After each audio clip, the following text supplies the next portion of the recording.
কল্পনা করুন মরুভূমির এক রুক্ষ নির্জন কঠিন পরিবেশে মানুষ কিভাবে জীবনযাপন করে, যেখানে তীব্র পানির সংকট, পর্যাপ্ত খাবারের অভাব আর তাপমাত্রা দিনের পর দিন বৃদ্ধি পায়, এমনকি 50 ডিগ্রি সেলসিয়াস অতিক্রম করে। এরা প্রকৃতির সাথে যুদ্ধ করে টিকে থাকে আর রচনা করে পৃথিবীর অন্য অঞ্চলের মানুষের থেকে সম্পূর্ণ ভিন্ন এক জীবন। এটি সিন্ধু প্রদেশের সীমান্তবর্তী একটা নির্জন এলাকা নাগর পার্কার।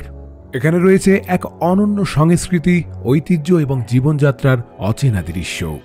এখানে যারা বসবাস করেন তাদের জীবন সংগ্রাম আর দৃঢ় মানসিকতায় তৈরি হয় এক অসাধারণ গল্প।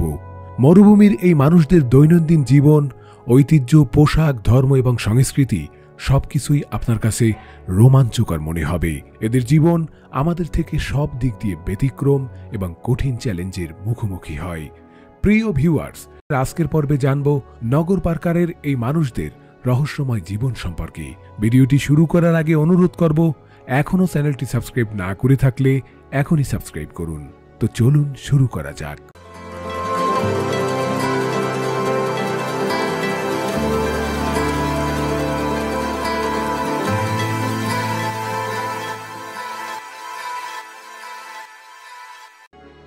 নাগর পার্কারের পরিবেশ একেবারে রুক্ষ এবং তীব্র। এই মরুভূমির তাপমাত্রা গরমকালে অত্যন্ত বেড়ে যায় এবং শীতকালে রাতের সময় প্রচণ্ড শীত অনুভূত হয়। তবে এখানকার অধিবাসীরা নিজেদের জন্য অদ্ভুত রকমের স্থায়ী একটা ঘর তৈরি করেছেন। নগর পার্কার মরুভূমির মানুষের ঘরবাড়ি তাদের জীবনযাত্রার সঙ্গে গভীরভাবে জড়িত। এই অঞ্চলের বাড়িগুলো সাধারণত মাটির তৈরি এবং উপরে খড় বা পাতা দিয়ে ছাউনি দিয়ে থাকে। এই ধরনের ঘরগুলো গরমে ঠান্ডা এবং শীতে উষ্ণ থাকে, যা মরুভূমির কঠোর আবহাওয়ার সাথে সহজেই মানিয়ে নিতে সহায়তা করে। ঘরগুলো গোলাকৃতির হয় এবং স্থানীয়ভাবে সহজলভ্য উপকরণ যেমন কাটা, ঝোপ, কাঠ ও খড় ব্যবহার করে নির্মাণ করা হয়। এছাড়া ঘরের ভেতর স্থান ছোট হলেও প্রতিটি অংশ খুব সুচারুভাবে ব্যবহৃত হয়। রান্নার জন্য আলাদা জায়গা এবং ঘরের বাইরে পশু রাখার জন্য আলাদা জায়গা তৈরি করা হয়। এই ঘরগুলো শুধু একটি আশ্রয়স্থল নয়, বরং নগর পার্কারের মানুষের ঐতিহ্য ও টিকে থাকার কৌশলের এক অনন্য উদাহরণ। নগর পার্কারের নারী পুরুষ উট ব্যবহার করে অত্যন্ত দক্ষতার সঙ্গে পানি সংগ্রহ করে থাকেন, যা তাদের মরুভূমির জীবনধারার একটা অপরিহার্য অংশ। মরুভূমির শুষ্ক পরিবেশে পানির প্রধান উৎস কুয়ো। এই কুয়ো থেকে পানি তুলতে তারা বিশেষ কৌশল অবলম্বন করেন। উটের সাহায্যে একটা দড়ি বেঁধে বড় পানির পাত্র বা বালতি কুয়োর গভীরে নামানো হয়। উটের শক্তি কাজে লাগিয়ে দড়ি টেনে সেই পানির পাত্র উপরে তোলা হয়। এই পদ্ধতি শারীরিক শ্রম কমায় এবং দ্রুত পানি তোলার কাজ সম্পন্ন করে।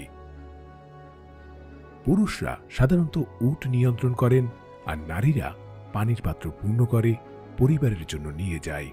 এই প্রক্রিয়া অনেক পরিশ্রমসাধ্য হলেও এটি তাদের জন্য কার্যকর, কারণ উট দীর্ঘ সময় পানি ছাড়া টিকে থাকতে পারে এবং ভারী বোঝা বহন করতে পারে। এই পদ্ধতি শুধু তাদের পানি সংগ্রহের উপায় নয়, বরং তাদের জীবনযাপনের প্রতীক এবং মরুভূমির কঠিন পরিবেশে তাদের বেঁচে থাকার কৌশল। নগর পার্কারের নারীদের জীবন এক নীরব যুদ্ধের গল্প।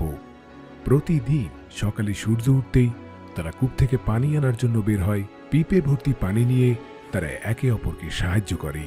একে অপরের হাসি গল্পে দিন শুরু হয়। মরুভূমির এই নিষ্কণ্টক পরিবেশে পানি সংগ্রহের এই কাজ যেন তাদের জীবনের প্রথম যুদ্ধ, যেটি তাদের প্রতিদিনের অস্তিত্বের অংশ হয়ে দাঁড়ায়। দিনের বড় অংশটা চলে জমির কাজ ও পশুদের দেখভালের মাঝে। উটের পালের পেছনে হাঁটতে হাঁটতে, গরুর দুধ দহন করতে করতে তাদের হাতে সোনালি চটকলির মতো ফসল ওঠে।